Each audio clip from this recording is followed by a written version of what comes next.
for his efforts during and leadership during Katrina. He was awarded the Presidential Unit Citation from President George W. Bush. Shawn has over 30 years experience in the safety and risk management arena and currently serves on the board of the directors of the Pennsylvania School Bus Association.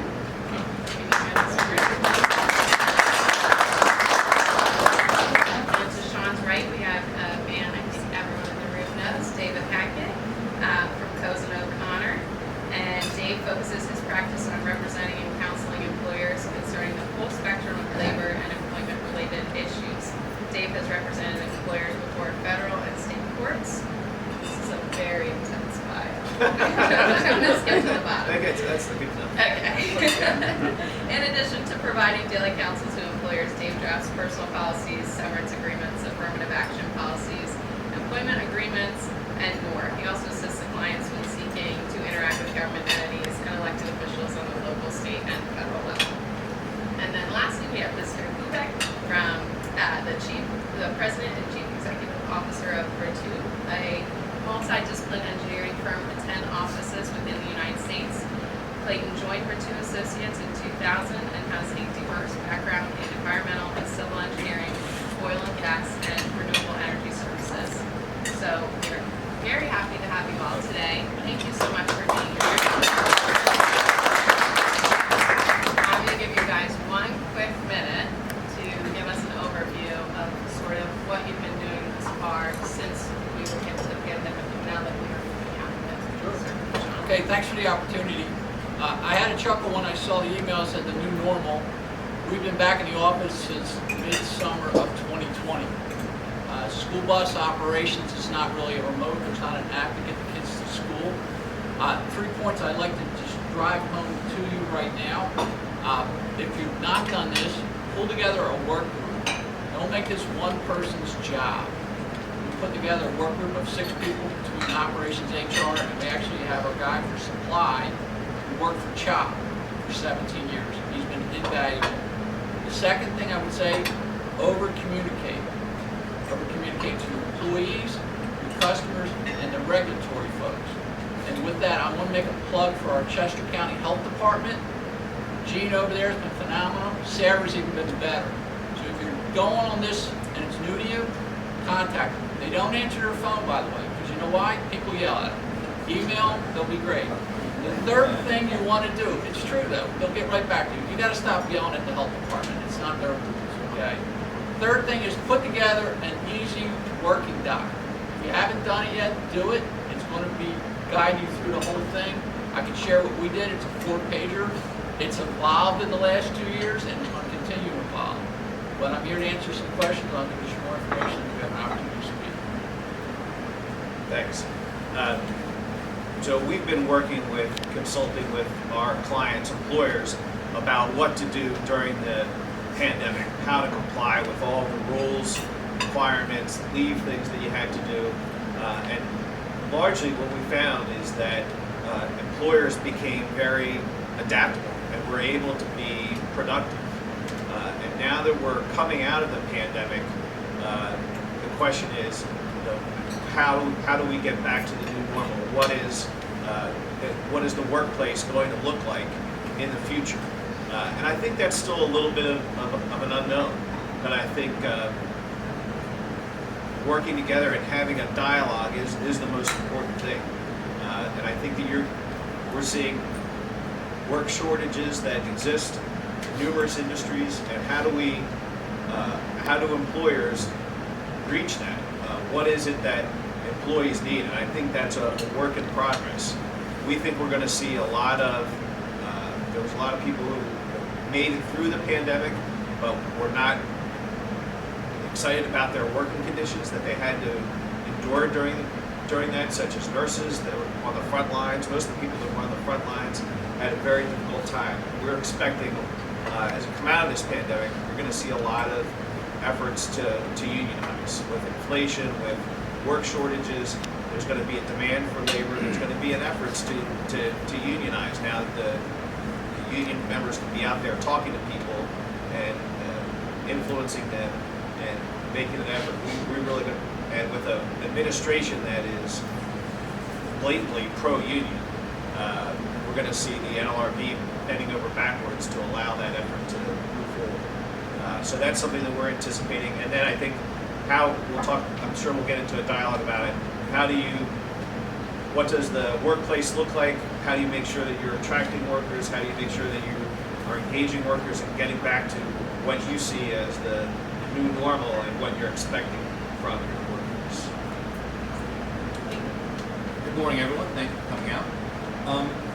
So I took over as president of RETTEW, and RETTEW is 52 years old, 2 months before the pandemic hit. So COVID is my normal in leadership. There is no, we went from having in-person meetings with all of our staff, getting to know them, to immediately going to everyone went home. We closed the offices, moved everyone out, other than people coming in to pick up the mail. And it has been quite a change as an engineering firm. We're very focused on doing the same things every day, and our engineers like that, our technical staff. So it was a huge change for us. And as we talk about what COVID's becoming and where we're going, we've seen a huge up and down through our company, through our culture. The culture that was built over 50 years. Again, I'll come back and just mention, I'm only the third president in 50 years. We're a very stable firm for a long time.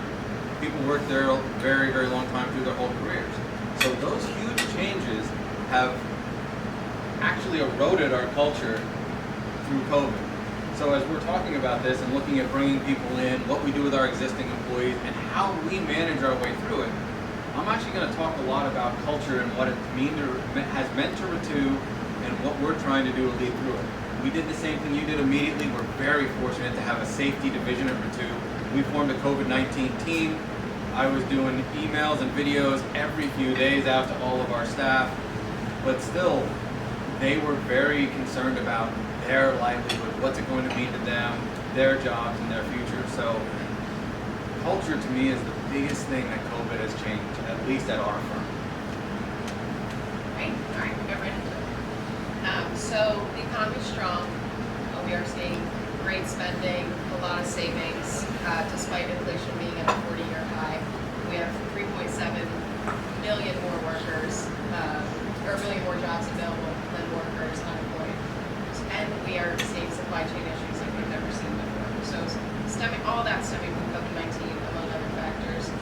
How is your industry or business handling these pressures? We'll start with you, because Krapf needs to be in person, needs to have drivers. How are you doing that? So it's tough. I can tell you this though, and the culture thing is a concern of ours. It's a concern of family. If you don't know Krapf, we're going close to 80 years, third generation. So we actually like to be in the office. What we have found though is because our customer and its primary school districts are having the same issues. I was sharing with some folks earlier. Westchester superintendent, new to the job, he's been on the cafeteria line, he's been teaching a history class. So they get our paints and labor. So it's not unique to the bus company. So they work with us.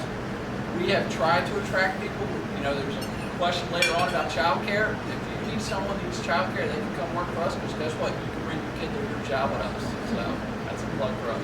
So it's been tough. I'll tell you on the supply chain, I want to comment on that. We ordered 100 buses, okay? We should get it by September. I think we're going September next year, okay? So that's a reality we have not seen yet. Talking to school buses, they really haven't changed that much as technology. So we're adapting to it, but back to the communication part. I'm a firm believer 90% of the problems are solved in communication. Customers are out front, we're telling them, hey, we're providing a route, communicating to the parents that way. So it's just about the communication. So last we had gone to a hybrid system in October, and one thing that we saw, unfortunately, with that was that we mandated, our staff to be in 3 days a week and rotate when they would be in. But there were a lot of attorneys who didn't come into the office still and just worked remotely. And that really breeds a morale issue. If you have people who are required to be there and attorneys just do their own thing, and they're sitting at their desks and getting calls from the attorneys at their house who are sitting on the back porch, getting their work done. It's a real morale issue. As Omicron came up, we shut things back down, and we've now just last week opened back up and going into that, and there's a real focus on trying to get the attorneys in the office. I think one of the issues that you'll see is that going back and sort of the concern is if you go in and mandate 5 days a week, the law firm down the street that offers a hybrid system where you can only be in 3 days a week, that flexibility, you're going to lose attorneys. You're going to lose people when there's more flexibility allowed. So I think having that flexibility is going to be necessary. The new normal is not going to be 5 days a week. But then how do you also, if you're in that system, have the men, and really the young people, a lot are the ones who say, we don't want to come back full time, even more than the seasoned gray hairs. So that to keep that young talent, you need to be adaptable. But then how do you engage in the mentoring and the bringing them along? And I think part of that is what we've seen is requiring at least certain days to be in the office together. So not just saying you need to be in the office 3 days a week, but say, okay, everyone from my team needs to be in on Wednesdays and Thursdays. And we're going to have a lunch together on Thursdays so that there is that opportunity where everyone's getting together and talking and networking, having that ability to go down the office to the next door and knock on the door and share a thought is something that's important in creativity and addressing our issues. And so those are the type of things I think employers are going to need to do to adapt and to still be productive. I can start by saying absolutely ditto to nearly everything you've just said, other than the fact that we did not come back as quickly. And as you look back through the pandemic, you realize there's things that you did really well, and there's things that you probably made mistakes with. One of our mistakes is I don't think we brought our employees back, and they got very comfortable at home. Some of the feedback that we're now getting is, well, I'm more efficient at home because I took everything from my desk at work home, and now I'm just coming in. You know, we do big AutoCAD drawings. We have several computers in front of us, several screens. I said, well, now I only have this little laptop. I'm like, man, I'm not carrying everything. So there's these little things that we have to figure out.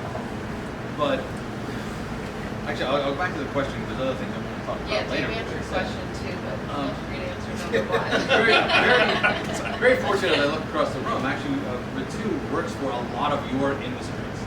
So we also have to figure out how to adapt to you, which has been a lot of the struggle.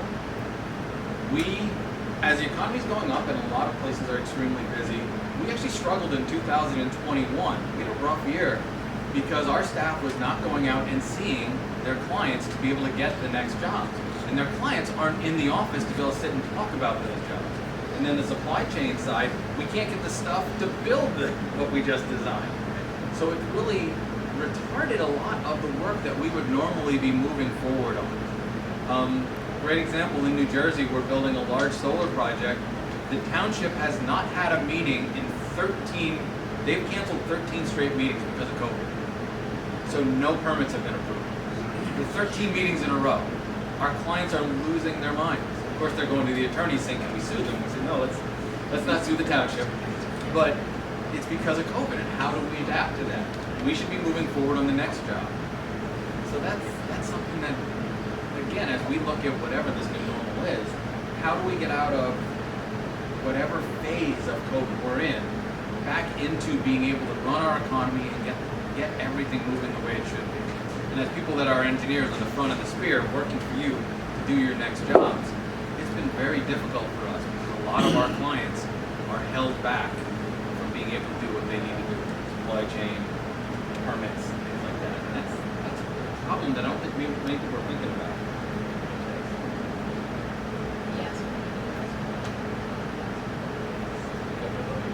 I just want to tag team on what Clayton says. And I don't know if many know Tim Hennessy, but your elected officials want to hear that your government is not working for you. Okay? We're a highly regulated industry, school bus should be taking your child, and they checked out. I mean, we're talking, they all went home. PennDOT is still home. Now, I will tell you this, PennDOT is engaging us big time now. And don't hesitate. Pick up the phone to your elected official and say, hey, I'm not getting anything. And again, I'm big fans of our health department, but there are other people who this has been a 2-year vacation, and they've gotten a check. So your elected officials do want to hear from you. I'm told you because I sit on the Pennsylvania School Bus Association. we got their ear, and they were like, okay, let's make it work. So if you're having the same frustration Clayton's talking about with the elected officials, okay, little borough, I'm not sure what you're going to do. State officials, give them a ring. So Dave noted a hybrid system. We all know the workforce is changing, especially young people, millennials. We don't want to go to the office. When we're in the office, we want to bring our dog to work. We want an espresso machine. We want it all. So for industries like Krapf, who can't provide that type of hybrid model, how do you adapt? How do you be competitive to Dave's point about the law firm down the street that is offering, work from home, bring your dog, and have it for future? How do you compete? So you have free coffee. It doesn't work in our world. So, and this, if you've known Dale Krapf, he still comes in the door every day, all right? And, we have drivers. That's what we do. There's not an app yet to do it, and I'm not sure we're going to be the first in the cutting edge to go with the automated driving vehicles, okay? So if our drivers are in and our mechanics are in, again, we're going to be in. So it's been tough. We've had a significant turn in one of our departments, our HR department. People are like, whoa, I want to work from home. So we don't have that opportunity. At the same time, we work with people that, you have child care issues. That's a reality. There's an article in today's journal. 500,000 families are just getting impacted by the child care. That's why we're saying the kids work with us. So you do have to work with them when they have child care issues, but it doesn't. I'm not saying we're flexible about it, but we feel to the point about working collaborative, it's a great environment. Have we spaced out a little bit more? Sure, we have. We've gotten a little bit more room for people and made other things available, but it just doesn't work for us. You seen for like the retired person who was filling their day by doing driving the bus.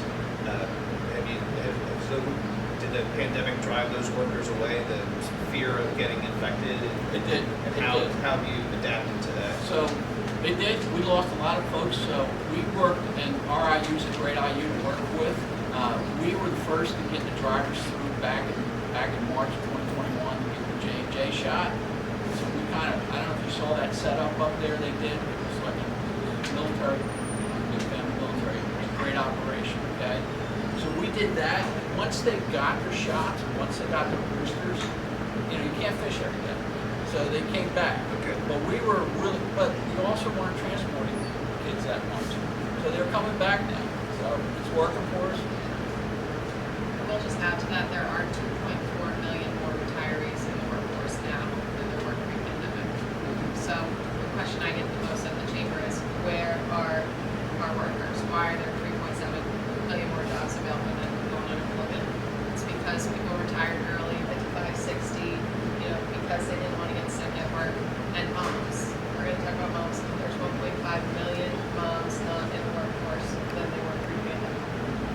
Childcare, not every job you can bring your children to work every day. Dave, Clayton, are you guys looking at more flexible options for moms to get back to the workforce? Yeah, absolutely. I think that having that flexibility is key to provide that to be able to get and the benefits that you provide to allow them to come back. And I think that with those shortage of workers, it's a supply and demand issue, that you are going to see wage pressure. There's going to be wage pressure to increase your wages to attract people to come to the job as well. So to make it worthwhile, to make it say, okay, if that salary makes sense, and I'll address the child care issues. But people have, during the pandemic, reevaluate their lives and what it is that they want and what they want for their normal. So employers are going to have to adapt, both in compensation, policies, and how do you have that flexibility and make sure that you are having the productive workforce, and that's going to be a work in progress. So I'm an engineer. I have PEs in 27 states, and now my job is to be an accountant and HR professional. That's all I get to do. So this is a great question as it comes forward. I just sharing with Dave. On the 23rd of last month, we sat down and we're putting together our new plan. And our default at RETTEW is probably going to be a 1 to 2 day hybrid model. And it came up, what about childcare? not thinking about the summer yet, but during the school year. A little twist in that to trying to allow whoever the primary caretaker is, mom, dad, whoever's staying at home, they want to be able to put their kids on the bus, they want to be able to pick them up. So I said, okay, if they come in, it's all about collaboration, it's about culture building. If they come in after they drop their child off and they leave a little early, as long as they're getting their work done later in the evening, we'll be comfortable with that. And then my HR director comes up and says, oh, by the way, if their primary location is home and you bring them in for less than a full day's work, you do not have to pay them travel time and time to travel away. Okay, so there's another wrinkle that we now have to figure out is how do we address that? We're trying to do what you said. We're trying to be as flexible as possible because we do understand that childcare has become a huge issue. Pandemic started, I'm working with someone in our marketing department. I had called her and said, hey, can we have a meeting at 2:30 to go over this marketing issue? And she said, oh no, I'm sorry, I can't. I picked my child up. And I just automatically said, okay, well, we'll reschedule. And as I hung the phone up, I thought, you worked for 10 years in the office from 8 to 5. I used to be able to meet with you at 2:30, you know, and now I can't, and I'm okay with that. And so I guess I've changed very quickly, but we're trying to make those accommodations because at least in the engineering field right now, there are so many open jobs.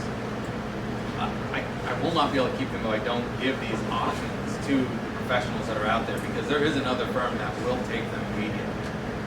So we're doing everything we can while still trying to maintain a profitable business that brings the benefits to the employee. We're an ESOP, so the profitability is all back to my employee owners. It's not to the shareholders, it's not to an owner. My employee owners get all the profitability. So how do we run a company that's in great position for them beneficially, but also is now giving them everything that they're asking for? And it's a balance that we're struggling with. And I'm here on a panel telling you I'm struggling with this as a new leader, trying to pick up everything I need to do for both my business and my employee owners. But this is some of the things we're doing. Option 1 will be we're hybrid, option 2 will be office, and option 3, which when you talk about a little longer, I'll go over it later, we actually came up with an evaluation. If you want to work from home, you have to be able to meet these different criteria. And I'll quick run through them when we get to that question. So Dave mentioned wages. I'm going to throw a question out that you guys didn't get to pre-prep your answers on. We are now seeing workers obviously they want to be paid more. And, you know, Target just announced 2 days ago, we're paying our employees $24 an hour. You can't drive down the highway without seeing CDL drivers needed. $25 an hour, $1,000 bonus immediately. We're at our inflation rate right now is over 7%. So workers want to be paid more. Services and goods are going up, so now they're having to pay more to come and pay more at the grocery store, and then they want to be paid more. So we're in this very cyclical circle of how do we continue to pay our employees more without then, you know, pico prices rising 38%, and energy bills and everything else going up. For Krapf, you know, you guys, workforce shortage, you're paying your employees more. How can you adapt to that, this continuous cycle of paying more, spending more, paying more? So it's a struggle. We're in long-term contracts with all the school districts. We're all taxpayers in Chester County, and we don't want our taxes to go up. So what we're having conversations, we're taking a hard look at what we need to do. And the good news is they're short the districts. They don't have teachers, they don't have people in the cafeteria. They're getting wages there too. So at least they're having a conversation with us. So it's district by district. It's not a one and done over a cup of coffee. A lot of data that's got to go into it. Our concern is not this school year, it's next school year. We think we're going to be full tilt. I think one thing that COVID taught us at home, and how many people are parents with kids at home? So did it really work? No, it didn't work, okay? So we've heard that loud and clear in the districts act too. So they want to get the kids to school. The hybrid, you can still take your kids to school. I can tell you right now, Stetton School is not set up to take 171 vehicles and the parents driving. So there are more concerns. You answer your question, will we have enough drivers for the start of school for the 2022-2023? So we have to have that conversation. And it's a long conversation. So did I dance around that? Yeah. So I think there's two things. I think one is that I think passing along those costs to your customers. And that's just gonna happen. And two is cutting down your overhead. You know, we at the law firm, with everyone working remotely, you know, less travel, less dinners and expenses and stuff like that, and your overhead was down. I should be charging my CEO for all the printer cartridges that went through at my house, but I think what you're going to see though, where you can save money, is that if people are working in a hybrid system, you can reduce your footprint of your office space, right? And people are not going to have the same. This is Bob's office. This is Susie's office. I think you're going to see more hoteling. You know that you come in and there's a space there, and you just have your laptop, and it's everyone's office. So I think reducing your overhead costs, particularly on commercial real estate, is going to be some place where people are going to find those savings that they're going to be able to pass along with the compensation benefits. I agree with that statement, and one of the first things I did as president is I signed the new 10-year lease on our corporate headquarters right before COVID hit. So there is no RETTEW paid $3.6 million in 2020 in real estate rental costs, and I had 17 people in the office. So, and there was nothing I could do about it. We looked at that immediately. So that's a lot of overhead I couldn't adjust. And it's funny, I look at it, you know, we do work with and for Warfel, PA American, for Aqua. We charge a multiplier on the hourly rate of our employees. That's how engineers charge. And God love you all, but you don't want me to charge you anymore. So it has been an absolute struggle, because again, as I would come to you and say, hey, this person now that used to make 70, they're getting an offer for 90 down the street, so I have to match that, and I'm going to have to raise the rates. And a lot of people are saying no. Our townships, we do a lot of engineer of record for townships. Townships are saying you can't charge us more because it has to go back to the taxpayers. And we're saying, well, we have to. And it's, again, not money that RETTEW is making as additional profit. We are absolutely not making more profit, but we do have to pay our employees. So it is an absolute struggle. Our overall profitability, outside of pushing people to be higher utilized, because they're not going out and doing as much marketing, as much admin work, they're not coaching and mentoring because they're not together in the office, is the only way that we're finding the difference, is to ask more out of our existing employees, if we can get more out of them. Unfortunately, that's what we're at right now. Please do more with less. So talent pipeline is a big discussion. How do we create better partnerships with our local high schools, colleges, universities, tech, vocational schools earlier in the process of that education? Most people think of internships in college, junior, senior year. How do we start that in high school? I wrote a note in here. This is a great plug for the youth leadership program and efforts by the Chester County Intermediate Unit. So I'm going to plug those too, Dave. We talk about those. But how do we get our students working earlier so that when they are graduating, we can start at that engineering firm or start. I'd love to start on that. We've actually, well before this talk, great question for setting me up. I appreciate it. 2 months ago, we're trying to diversify RETTEW. During the pandemic, we started a heavy DEI program, and there's just not as many women in the STEM system. So we've taken our female engineers, and they go out. You can't charge kids $75,000 a year at a 8% interest rate in loan. So we are starting to see a lot more companies now with loan forgiveness as part of the benefit program, some sort of payback. Not every company can do that, small business wise, but that is something that we are starting to see how to get more creative with your culture. Is that student loan, assistance, because I graduated with a liberal arts degree in government in 2013, and my payout date is March 2027, which is just around the corner. Dwayne, do you have a question? Yeah, I have two quick questions. First of all, thank you. It's been very informative. Clayton, to you, I would encourage you to open your door to the YLP, a little plug for the Youth Leadership Program, just to expose these high school students to what you do. I think it's that's a great career. And, Would love if Todd would have brought it up earlier. Yeah. That was number one. Number two is just a little bit of feedback. Are you guys seeing any uptick in lawsuits of employees coming back at the employers due to catching COVID on site? I'm curious about that. I know there was a push for legislation to try to not let employees sue, but I don't, to the best of my knowledge, that never went through. I was just curious as to what you guys are We seeing. haven't had suits, but we're in 4 states. New York seems to be the hotbed. We've had 4 OSHA complaints, and don't dismiss them. So I talked about earlier having an exposure diagnosis control plan. Yeah. Boom, here you go, with your mask policy.